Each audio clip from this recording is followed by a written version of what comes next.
Buenas noches. Creo que corresponde agradecer a la Universidad Ort. Es el segundo año que participamos de este foro y en realidad ha crecido significativamente la cantidad y la calidad de las exposiciones. Y bueno, particularmente nuestra ponencia va sobre esa cuestión de la construcción del conocimiento. Este es un tema que Esteban lo mencionó y fue mencionado también por otros compañeros expositores. Preocupa, en realidad, bastante, ¿sí?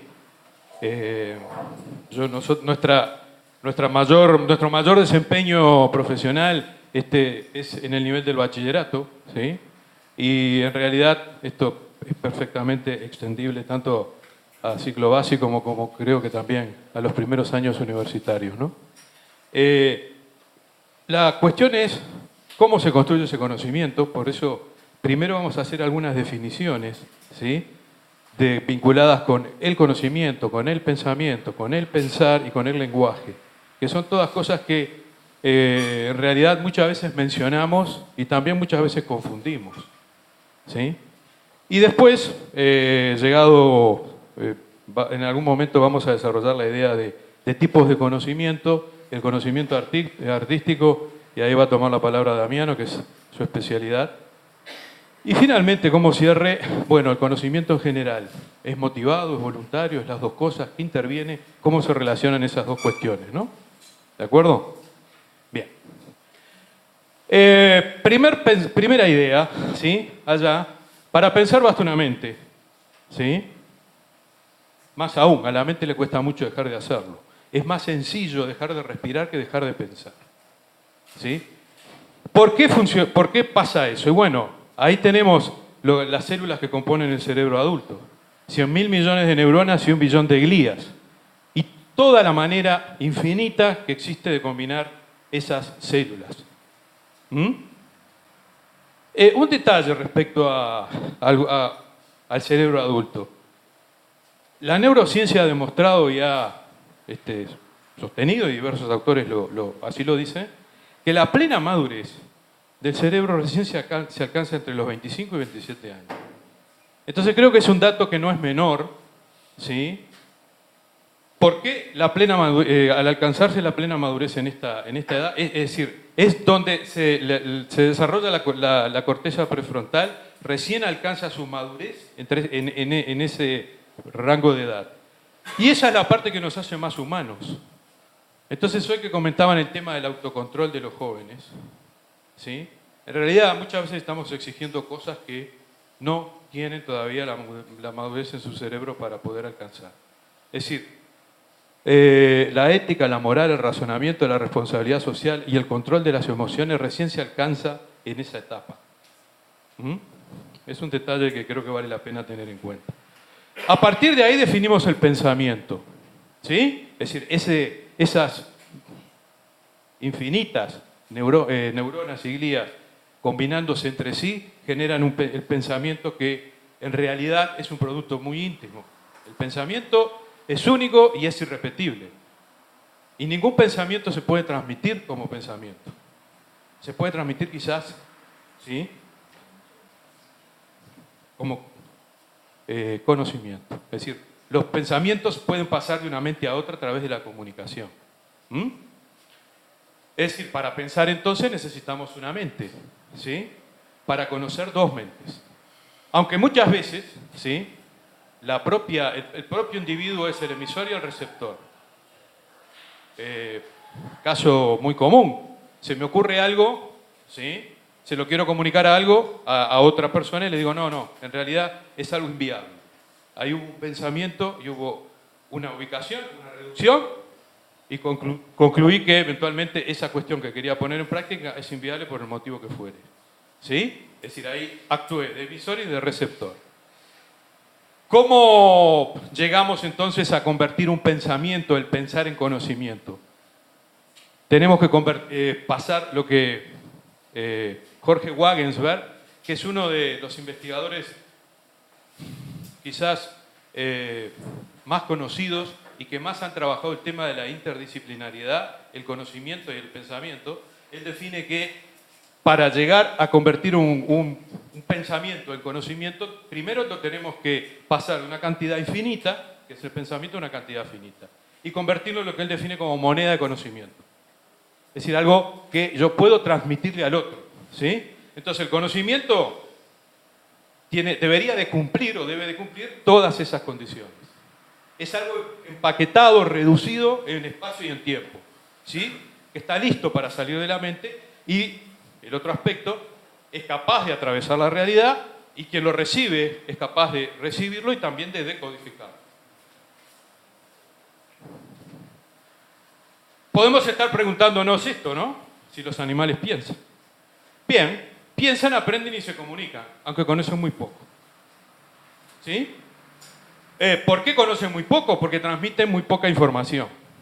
La información que transmite, asumiendo que el pensamiento es información, la información que transmiten los animales son informaciones básicas, amenazas, estados de ánimo y alarma, ¿sí? ¿Por qué? Porque en realidad, para comunicarse y pensarnos, hay una cosa que aparece acá, que es el lenguaje, ¿sí? ¿Qué es lo que no tienen los animales que tenemos nosotros? El lenguaje, ¿sí? Entonces, sin lenguaje se puede pensar, pero no se puede conocer. Ahora, que los animales piensan también. A partir del lenguaje, entonces, redefinimos conocimiento incorporando este concepto, ¿sí? Lenguaje, en definitiva, ¿qué es? Bueno, es un conjunto finito, ¿sí?, de códigos, símbolos, ¿sí?, que pueden combinarse para formar estadios superiores, ¿sí?, y esos estadios superiores se pueden codificar y decodificar para transmitir conceptos e ideas. Ejemplo, bueno, las letras serían los símbolos, las palabras serían combinar las letras, las oraciones sería combinar las palabras, y así seguimos subiendo de estadio. A nivel de la música, ¿sí?, las notas musicales tienen su timbre, su frecuencia, su tiempo de duración, ¿sí? Combinando todas esas cosas logramos el lenguaje musical. En el cine, el lenguaje del cine es la imagen, y los distintos tipos de imagen, la combinación y todo lo que surge a partir de ahí. En la pintura son las pinceladas, el distinto tono de los pinceles, de la pincelada, de los colores, ¿sí? Esos son los distintos lenguajes que aparecen. Siguiendo con Wagensberg, él sostiene que en realidad, ¿sí?, se pueden elaborar conocimientos de varias formas, pero que solo existen tres maneras, y solamente tres, ¿sí?, de acceder al conocimiento de la realidad: el científico, el artístico y el revelador. Esto es un planteo bastante desafiante, ¿sí? Pero bueno, creo que vale la pena mostrar por qué él sostiene esto, ¿no? Él utiliza una metáfora que le llama obviamente metáfora del conocimiento. Entonces, asocia tres colores básicos, ¿sí?, a cada uno de los conocimientos elementales, fundamentales, que son, y totalmente arbitrario, ¿no? La revelación le pone el color rojo, el arte le pone el color azul y la ciencia le pone el color verde. El arte, ¿dónde hace hincapié? En el lenguaje que emplea. La ciencia, ¿dónde hace hincapié? En el objeto y en la naturaleza de la materia y en la complejidad que le da ese objeto. Y la revelación, ¿dónde hace hincapié? En la entidad reveladora. ¿De acuerdo? Entonces, lo puro, ¿sí?, no existe. Aparte de eso, él sostiene que no hay ningún conocimiento que sea puro. Es decir, no, ningún conocimiento cae en el eje del arte, en el eje de la ciencia, ni en el eje de la revelación. Los conocimientos que más se aproximan a los puros caen cerca de esos ejes, pero ninguno cae plenamente en esos ejes. Entonces, por ejemplo, en la ciencia tenemos la política, la economía, la biología, la física, la astronomía, la psiquiatría, la sociología. En el arte tenemos la música, el teatro, la pintura, el cine, la literatura. Y en la revelación aparece la intuición, que hoy mencionaban por acá, eso de, se me ocurre algo. Eso él lo define como un pensamiento que no tiene fundamento. ¿Sí? Las divinidades, si las religiones caerían dentro de esa clasificación, ahí mismo, la conciencia, la intuición y las tradiciones. Cualquier conocimiento, cualquier disciplina, cual P le pone, en realidad siempre está compuesta de algo de arte, algo de ciencia y algo de revelación. Entonces, obviamente cuando tomamos el cine se aproxima mucho más al eje del arte. ¿Sí? Tiene menos de ciencia. Y quizás lo de revelación esté más arriba o más abajo. Si a esto le incorporamos el lenguaje, dentro de esta metáfora, asocia, que dice, lo que él plantea es que, bueno, en realidad el lenguaje es lo que le da, es como que salimos de las tres dimensiones, pasamos a una dimensión hipercúbica, ¿sí? En término matemático, y el lenguaje es lo que le da el tono de color a esa disciplina que uno conoce. ¿Sí? Eso es la diferencia, o es lo que nos hace humanos en realidad.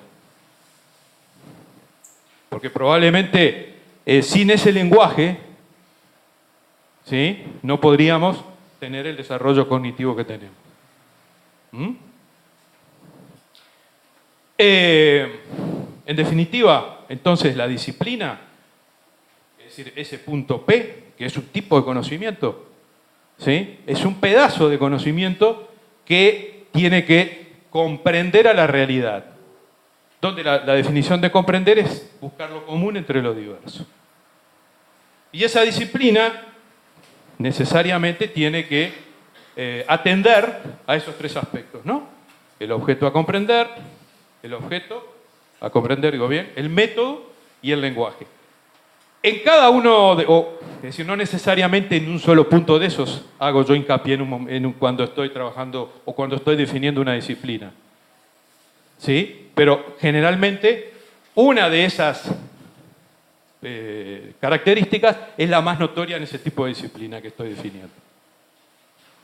Bueno, entonces, en relación a todo lo que planteaba Manuel, uno de los temas que nos interesaba trabajar con ustedes también y compartir era, bueno, de estos tres conocimientos, ¿qué pasa a nivel de conocimiento artístico? ¿Cómo, por ejemplo, en el aula trasladar todo esto del ámbito teórico que planteaba Manuel, trasladarlo en lo práctico, en el aula, al momento de trabajar la historia del arte, el reino artístico, el conocimiento artístico en el aula?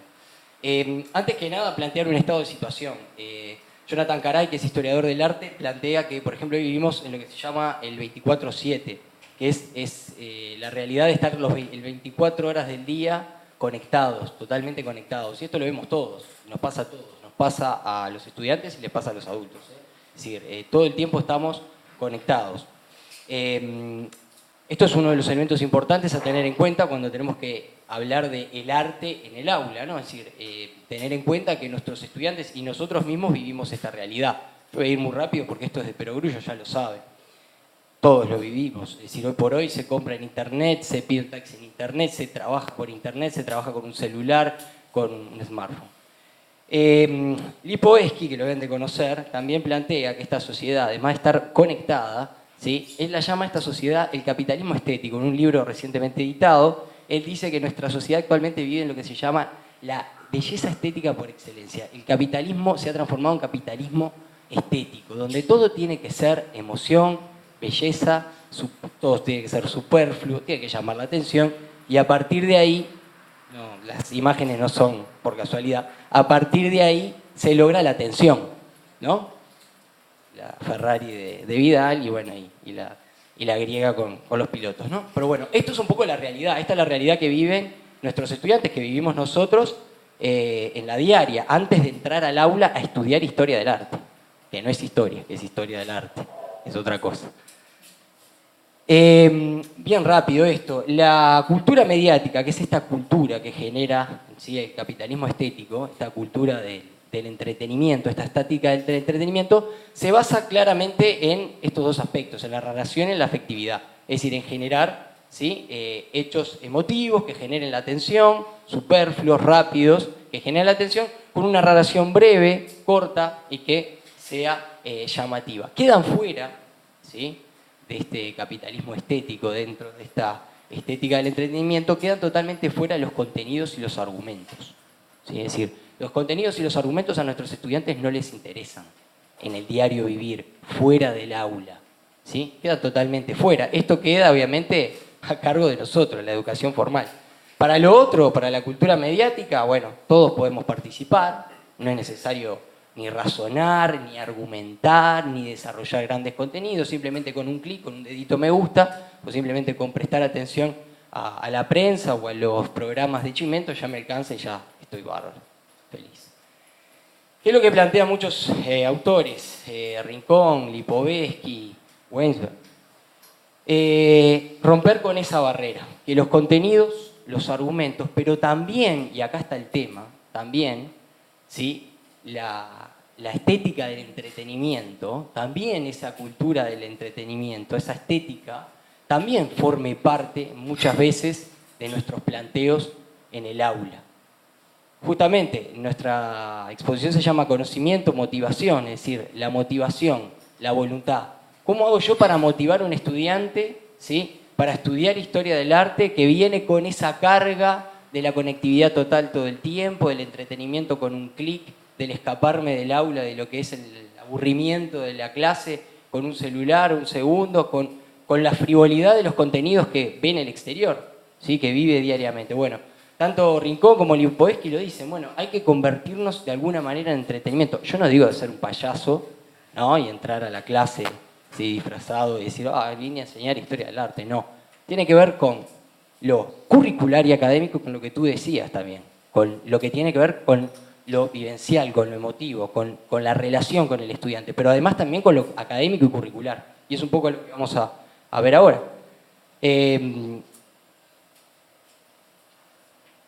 Weinsberg, que lo mencionaba hoy Manuel, tiene una definición de arte que es importante para ver un poquito esto de cómo llevar al aula la enseñanza de la historia del arte teniendo en cuenta toda esta situación, toda esta realidad. Y cómo lograr transformar el arte en un verdadero conocimiento, fuente del conocimiento en el arte. Lo primero que dice Weinsberg, dice, una obra de arte es un pedazo finito de realidad que distorsiona una experiencia del mundo para encender, en la propia mente o en la ajena, una ampliación de tal experiencia. Me quiero detener primero en una parte, cuando él habla del pedazo finito, es decir, ¿qué es el arte justamente? El arte es un tramo pequeño que comprime parte de la realidad. Toda obra de arte comprime parte de la realidad. Y la comprime con el fin de que el receptor la comprenda, de alguna manera u otra, a nivel de lo estético, de lo visual, de lo sonoro, ¿sí?, de lo espacial. Entonces, justamente acá cuando se acerca y se fundamenta lo que hablábamos hace un rato Manuel, decir, bueno, sí, la ciencia es justamente también lo mismo, es tratar de comprimir los conocimientos para tratar de hacerlos inteligibles, comprensibles. En segundo lugar, bueno, esto es fundamental, el distorsiona.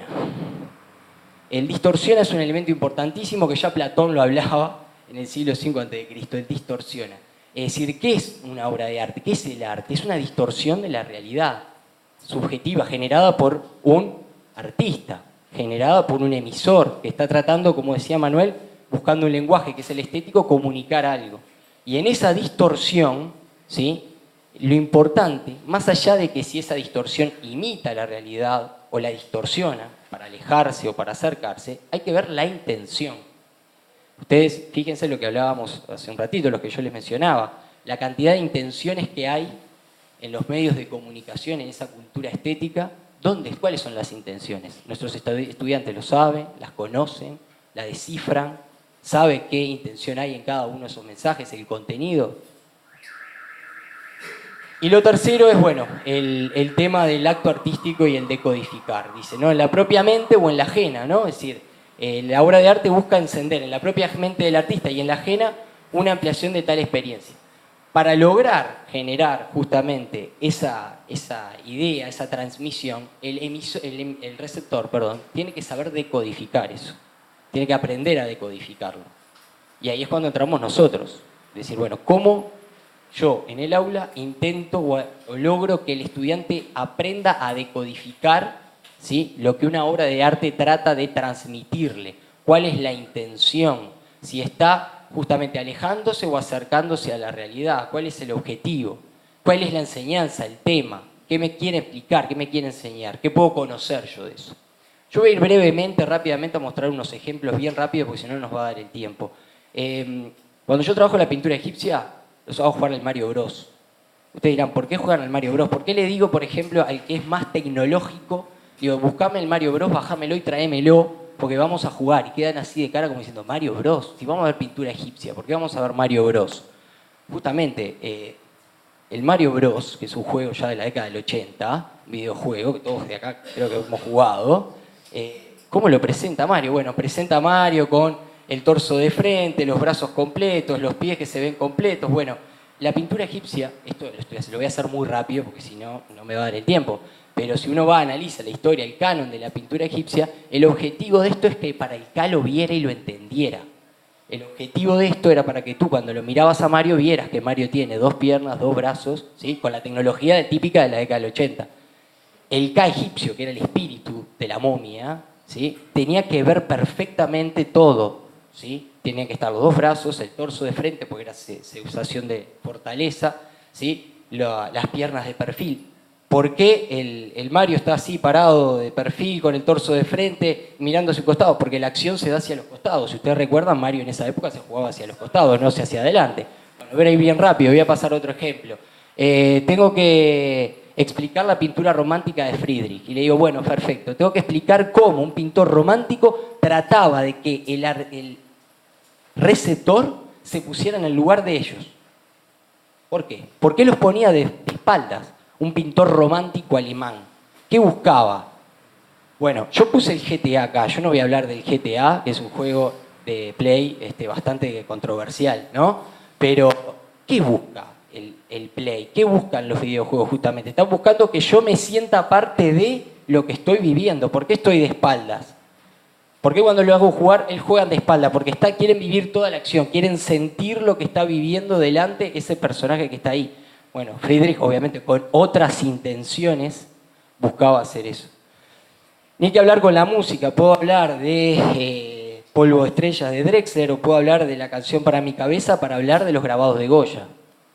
Les puedo hacer escuchar una canción, que la analice, que las conocen, y ahí entienden la intención. ¿Cuál es la intención de esta canción? Bueno, hablar de, por ejemplo, El pelado Cordera, mi canción a mi propia cabeza, mis pensamientos. Bueno, el sueño de la razón produce monstruos. ¿Qué está tratando de mostrar Goya acá?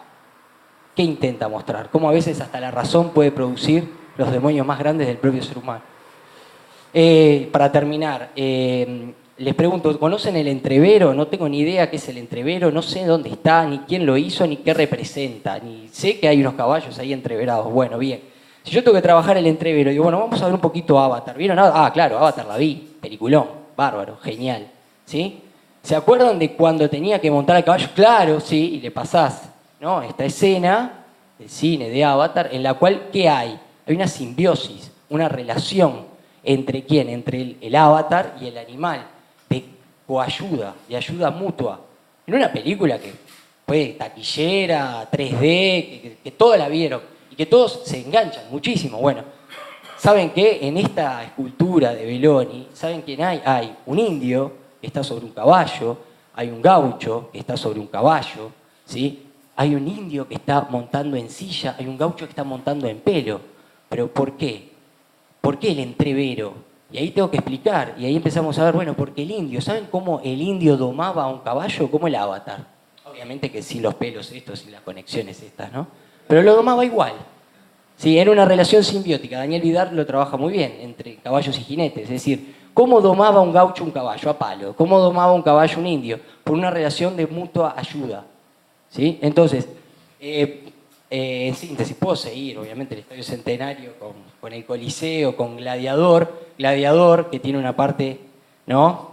Yo me acordé cuando mostraste lo de los pingüinos, dije, hay una parte de Gladiador que tiene el mismo mensaje, ¿sí? De la ayuda colaborativa, que es excelente. Bueno, acá con el tema de las grandes estructuras con un fin determinado, el entretenimiento por el entretenimiento en sí o no, bueno, eso generaría otra discusión, pero bueno, En síntesis, un poco la idea era esto, mostrar cómo yo puedo, desde, digamos, teniendo en cuenta la realidad en la que viven los estudiantes, en esta cultura mediática, ¿sí? Además de lo vincular, cómo puedo yo usar el arte para tratar de llegar al conocimiento, partiendo de lo que viven actualmente ellos, a nivel tecnológico, a nivel comunicativo, ¿sí? A nivel de las nuevas tecnologías. La idea, después de haber presentado el conocimiento, de haber profundizado un poquito con más detalle en todo el tema del conocimiento artístico, bueno, esa definición, cómo se vincula con la voluntad, la motivación y el aprendizaje. ¿Ah? Bueno, la viñeta de Mafalda, bastante conocida, ¿sí?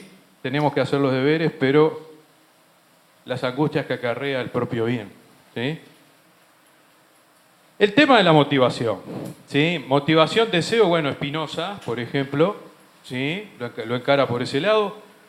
Y acá una definición que creo que me gusta compartirla, porque Óscar del Barco es un filósofo contemporáneo argentino, y él define la motivación como eso, que no lo define así. No llega a definirlo con más precisión que esa palabra. Aquello o eso que suscita la pregunta y la respuesta. Y eso, él plantea que es una situación estrictamente humana. ¿Sí? Si uno entra a investigar, motivación y emoción tienen el mismo origen etimológico. ¿Sí? El significado inicial más básico es la perturbación, la interacción con el mundo. ¿Sí? Mora, cosa que esto ya fue planteado hoy acá, ¿sí? Sostiene, Mora, no sé si lo han escuchado, lo han leído, es un doctor en neurociencia español, ha escrito infinidad de textos de neurociencia, pero con la peculiaridad de que lo hace en un marco de divulgación científica y en particular, ¿sí? Muy dirigido a docentes, maestros y educadores. Es muy recomendable leer a Francisco Mora. Tiene infinidad de textos vinculados a este tema. El último que escribió se llama Neuroeducación y ahora uno que acá no ha llegado se llama Neurocultura. ¿Sí? Bueno, él sostiene que las emociones son la base del aprendizaje y de la memoria. Es decir, si no se da la emoción, no hay aprendizaje. Y tampoco se activa la memoria. ¿Sí? Es decir, si no hay motivación, en definitiva, no hay emoción. Si no hay emoción, no hay aprendizaje.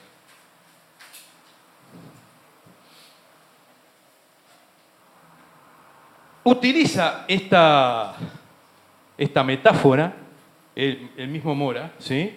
Para el aprendizaje, la metáfora del mito de Sísifo. Sísifo, conocen la leyenda de Sísifo, fue alguien que desafió a los dioses, muy astuto, ¿sí? Los dioses se recalientan, lo dejan ciego, ¿sí? Y lo condenan a vivir en la ladera de una montaña, a subir una piedra, la piedra baja y la tiene que subir. Y pasa así eternamente. Pues bien, Mora sostiene que el aprendizaje es ese recorrido eterno. Y el aprendizaje, esto lo trabajamos, insistimos mucho con nuestros jóvenes, ¿sí? Necesariamente, a veces subo la piedra ya sé que va a caer. Y cae porque hay un error. Pues bien, si quiero aprender, tengo que volver a subir a esa piedra. Y a veces la piedra también no cae porque hay un error, sino porque hay un aprendizaje nuevo. Pues bien, el recorrido ese es una condena, pero las satisfacciones que da son indescriptibles, ¿sí? Pero para eso tiene que haber un querer y un poder. Y acá voy al maestro Sabater, ¿sí? Que en un texto sobre Rousseau plantea, ¿sí? Lo del querer y el poder. Y lo voy a leer textual. Dice, el hombre no solo conoce porque se ve afectado por lo sensorial, sino porque quiere obtener conocimiento de esto. Es decir, ahí está el querer. ¿Sí? ¿Y por qué quiere obtener? Porque quiere ser dueño de examinar eso que siente más o menos. Es decir, uno no es dueño de sentir o no sentir, pero sí es dueño de sentir, de examinar eso que siento. ¿Tá? Entonces ahí entran en juego las dos cuestiones, del querer y el poder. Porque dice, estas funciones, ¿sí?, son siempre volitivas. Y ahí está la voluntad. Entonces, lamentablemente, muchas veces, por un montón de circunstancias que ahora no vienen al caso, cuando enseñamos, cuando educamos, nos quedamos en la motivación. Creemos que eso resuelve el tema del aprendizaje. Pues bien, si no llegamos hasta acá, no completamos el acto educativo. La voluntad, y esto es un texto de Santos Guerra, ¿sí? Repartí el...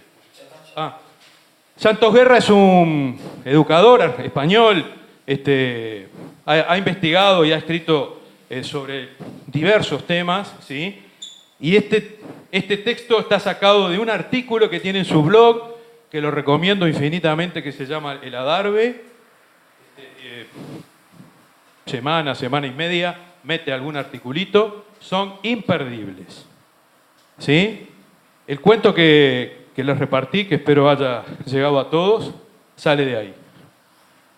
Lo que él sostiene es que la voluntad no está incorporada en nuestra genética, hay que adquirirla. Entonces, si yo no trabajo la voluntad, ¿sí?, en definitiva no voy a llegar al conocimiento. ¿Sí? Y la voluntad se educa con autonomía, discernimiento y esfuerzo. Entonces, un poco para cerrar el título de esta cuestión, construcción de conocimiento, ¿motivación o voluntad? No. Motivación, sí, es decir, el acto final tiene que ser, para llegar al conocimiento tengo que llegar a la voluntad. Pero tengo que arrancar como educador en la motivación. Pero no me puedo quedar ahí. De la motivación paso a la emoción. De la emoción tengo que generar el aprendizaje. Y eso sigue siendo responsabilidad mía. Y la voluntad la tengo que entrenar. Tengo que darle herramientas, instrumentos que generen autonomía, que generen discernimiento y que vean que hay esfuerzo. ¿Sí? El ejemplo de Sísifo creo que vale la pena. Bueno, muchas gracias.